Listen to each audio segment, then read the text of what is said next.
Bakristo bavandimwe, Kristo yazakuzwe, mbifurije kugira umunsi mwiza.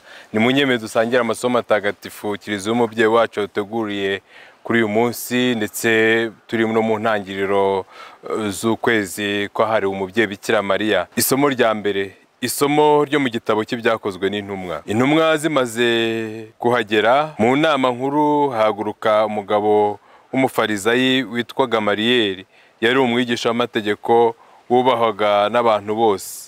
Nuko ategeka ko intumwa zahezwa akanya gato. Hanyuma arababwira ati, Bayisiraheli, muritondere ibyo mugiye kugirira bariya bantu.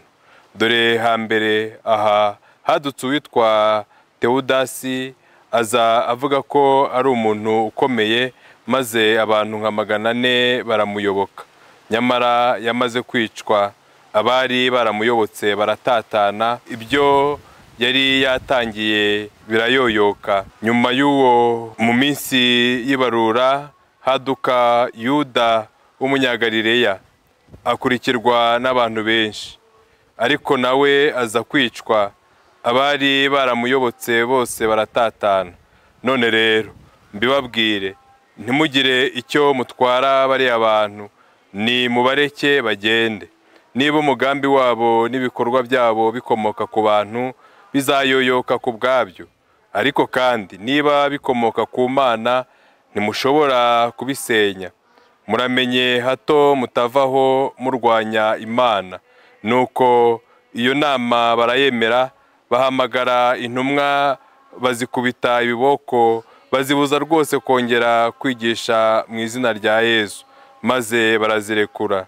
Intumwa ngo zive mu nama nkuru, zigenda zishimye kuko zagize ihirwe ryo kugirirwa nabi zizira izina rya Yesu. Nuko buri munsi ntizisibe kwigishiriza mu ngoro y'Imana no mu ngo, zamamaza inkuru nziza ya Kristo Yesu. Iryo ni ijambo ry'Imana. Zaburi. Nyagasani, mu ngoro yawe haganje amahoro n'umunezero bisesuye. Uhoraho ni urumuri rwanjye n'agakiza kanjye, ninde wantera ubwoba? Uhoraho ni urugerero rw'ubugingo bwanjye, ninde wankangaranya? Ikintu kimwe nasabye Uhoraho, kandi nkaba nkikomeyeho, ni ukwiturira mu ngoro y'Uhoraho iminsi yose yo kubaho kwanjye, kugira ngo nirebera uburanga bw'Uhoraho, kandi nite ku ngoro ye ntagatifu. Nyamara njye nizeye kuzabona ubugiraneza bw'Uhoraho mu gihugu cy'abazima. Ihangane wizigire Uhoraho, ukomeze umutima w'intwari, rwose wiringire Uhoraho. Nyagasani Yezu nabane namwe. Amagambo yo mu Ivanjili ntagatifu uko yanditswe na Yohani. Muri icyo gihe Yezu ajya hakurya y'inyanja ya Galileya, ariyo Tiberiya. Abantu benshi baramukurikira, bitewe n'uko babonaga ibimenyetso yerekana akiza abarwayi. Nuko Yezu aterera umusozi, ageze mu mpinga aricara ari kumwe n'abigishwa be. Ubwo Pasika, umunsi mukuru w'Abayahudi, yari yegereje. Yezu arambura amaso, abona cya kivunge cy'abantu kije kimugana. Niko kubaza Filipo ati, turagura he imigati yo kugaburira bariya bantu?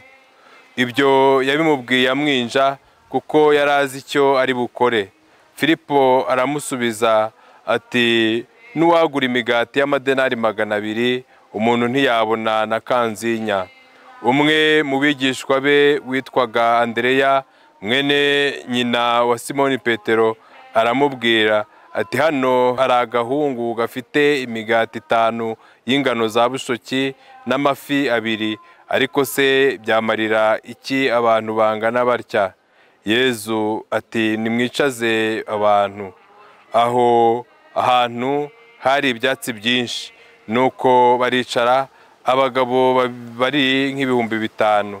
Maze Yezu afata imigati, arashimira, ayigaburira abari bicaye aho, abaha n'ifi uko bazishakaga. Bamaze guhaga, Yezu abwira abigishwa be ati, nimurundarunde ibimanyu bisigaye, ntihagire ibipfa ubusa. Babishyira hamwe, maze buzuza inkangara 12 z'ibimanyu, kuri ya migati 5 y'ingano za bushoki byashigajwe n'abari bariye. abo bantu babonye ikimenyetso Yezu amaze gukora baravuga bati koko ni ukuri uyu ni wa muhanuzi ugomba kuza mu isi. Yezu rero amenya ko bagiye kuza kumujyana ku mbaraga bakamwimika, arongera ahungira ku musozi ari wenyine. Iyo ni ivanjiri ntagatifu. Bakristo bavandimwe, kwamamaza izina rya Yezu no gukora ibitangaza muri iryo zina byateye abakuru b'umuryango n'abaherezabitambo gutekereza kugirira nabi ababikora, ariko umwe muri bo abasaba ko babarekura ngo batavaho barwanya Imana kuko badashobora gusenya iby'Imana.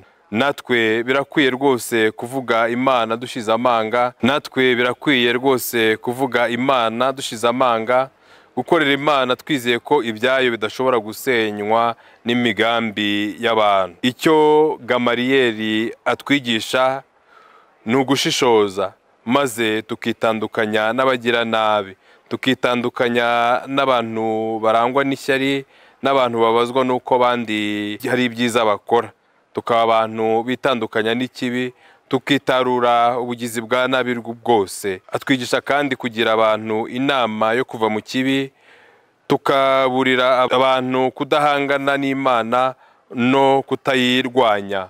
Mu by'ukuri hari ibintu byinshi dusigaye tubona muri iyi si, tugasanga bihinyuza Imana, tugasanga birwanya Imana, tugasanga abantu bafashe icyemezo cyo guhangana n'Imana. Twe rero abemeye tugomba kwirinda guhangana n'Imana, tukirinda gusenya iby'Imana, ahubwo tugahora iteka twifuza ko yatwifashisha kugira ngo natwe tugire uruhare mu kubaka ingoma yayo mu bantu. Imana rero ijye ihora iteka iduha imbaraga zo gushimishwa n'uko twazira n'izina ryayo, tugashimishwa n'uko twamamaza ubuntu n'ingabire by'Imana. Mu by'ukuri intumwa zimaze kurekurwa, zimaze gukubitwa, ntizacitse intege, ahubwo zarushijeho kwamamaza inkuru nziza, zarushijeho gufata iya mbere ngo zijye hose zamamaza Kristo watsinze. Natwe rero ibitotezo, gukangwa ndetse no kurwanywa n'abantu ntibikajye bidukoma mu nkokora, ahubwo tujye duhora iteka duharanira kuvuga ko Kristo ari muzima, twamamaza inkuru nziza dushize amanga, tutadagadwa, twishimire ko twazize izina ry'Imana kurusha uko abantu baducecekesha. Tujye duhora iteka dufite imbaraga zo guhugura abandi mu bijyanye n'ibyo twe twamenye ku Mana, mu bijyanye n'ukwemera kwacu. Yezu Kristo rero mu ivanjiri aragaburira abantu baza bamugana kuko abafitiye impuhwe. Natwe tugire umutima w'impuhwe ujye utuma duhora iteka twifuza gusangira ibyo dufite n'abadafite icyo bafite, bityo duhora iteka twumva ko ibyo twahawe byose twabisangira n'abandi. Arigisha abigishwa be gusangira no gutanga ibyo bafite, gusangira ibyo bafite nta mwiryane, nta mururumba ndetse nta bugugu. Uko gutubura imigati kwa Yezu birashushanya ku buryo bw'inshamarenga ko ari we mugati utanga ubuzima kandi ukamara inzara ya roho. Niwe udutungira ubuzima kandi akatubera isoko y'ubugingo. Iyo tumuhawe neza, akuza mu mitima yacu urukundo rw'iby'ijuru, akaturemamo ibyishimo n'amahoro bimukomokaho, akatwiha yifuza ko natwe twakwitangira abandi. Mu gitambo cy'Ukaristiya dusangira ubuzima bwa Kristo kugira ngo natwe tugende dutanga ubuzima, tubeho twitangira abandi, tubeho dusangira n'abandi, kuko Kristo ari we utugaragariza urukundo nyarwo, urukundo nyampuhwe, urukundo rureba abandi. Natwe rero dukurikire Kristo, tutabitewe gusa n'ibimenyetso n'ibitangaza, ahubwo tubitewe n'uko ari we nzira, ukuri n'ubugingo. Tumwemere kandi tumwemeza abandi, tumuhungireho mu buzima bwacu bwa buri munsi, tumwereke ibiturushya kuko ari we witeguye kudutabara no kudukiza. Ububasha bwe buzadutera kubaho tudacogora, twamamaza inkuru nziza dushize amanga. Tumwigireho rero gushimira Imana muri byose no kutagira na kimwe dupfusha ubusa mu ngabire duhabwa n'ijuru. bamaze kurya bamaze guhaga nta na kimwe bapfushije ubusa. Natwe rero tubifatiye mbere mu kwirinda gupfusha ubusa ingabire Imana yaduhaye, tuzifashisha abandi. Ingabire Imana yaduhaye ntituzipfukiranye, ahubwo dukore byose kugira ngo abandi babashe kumenya Imana babikesha izo ngabire Imana iba yaduhaye. Nyagasani rero aduha ubutwari bwo gukora icyiza, aduha ubushishozi bwo kumenya ikiboneye no kugikora twishingikirije ububasha bwa Roho Mutagatifu, ububasha budukomeza bukaduha guhagarara gitwari no kwamamaza Kristo wazutse. Nyagasani Yezu nabane namwe, ushobora byose kandi akaba na Nyirimpuhwe, nabaho umugisha warinda bakomeza bite babaha amahoro. Imana Data na Mwana na Roho Mutagatifu. Amina.